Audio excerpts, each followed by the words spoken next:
Bonsoir Simon Robic. Bonsoir Emmanuel. Vous avez remplacé au pied levé Vincent Roux, absent pour raison personnelle, on va dire ça comme ça, mais rien de grave en tout cas. Vous étiez déjà venu l'an dernier nous parler d'Internet, ce qu'on va faire à nous avec grand plaisir avec vous. Le tatouage, ça vous a inspiré? Ouais, c'est vrai que vous parliez du tatouage tout à l'heure, donc moi ça va me donner l'occasion de vous présenter plusieurs réseaux sociaux qui eux se concentrent sur l'image et sur lesquels du coup on voit souvent des tatouages.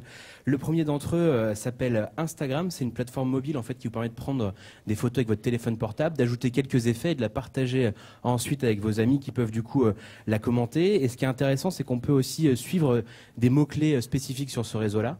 Et donc là je suis tombé par exemple en cherchant tatouage sur le compte d'un tatoueur parisien qui partage régulièrement des photos du travail qu'il fait avec ses clients. Il y a des heures de travail là. Ouais, je pense effectivement. Et donc il partage ces photos-là.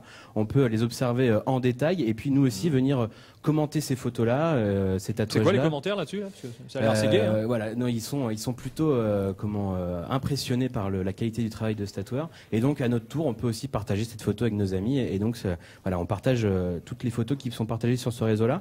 Et ça devient vraiment un réseau de plus en plus important aujourd'hui sur Internet. Alors Internet, réseau important. Est-ce qu'il y a d'autres réseaux qui sont en train d'émerger? Ouais, Instagram, c'est pas le seul réseau aujourd'hui autour de la photo. Il y en a un deuxième qui s'appelle Pinterest. Là, alors à la différence d'Instagram, c'est pas forcément avec son téléphone portable qu'on s'en sert. On peut aussi s'en servir sur son ordi.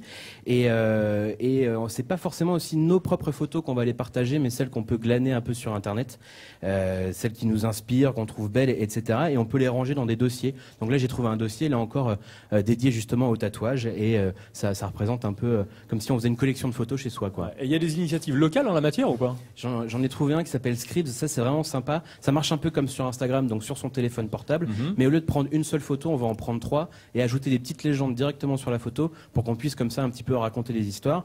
Et puis enfin un dernier réseau qui est un peu hors compétition ce soir, parce qu'il permet pas seulement de faire des photos, mais aussi de prendre des vidéos très courtes, 6 secondes maximum, et quand la vidéo se termine, elle revient au début, donc c'est comme si un peu sans fin, comme ça nous rappelle les premières images animées qu'on avait au tout début d'Internet. Très bien. Voilà. Un petit coup de chapeau aussi à Bringer, c'est ça? Oui, ça c'est la start-up que j'ai montée il y a quelques mois. Voilà, et vous avez eu un prix coup de cœur de la Startup Academy. Exactement, c'est un concours national de start-up et on a été primé cette année, merci. Eh ben bravo Simon Robic.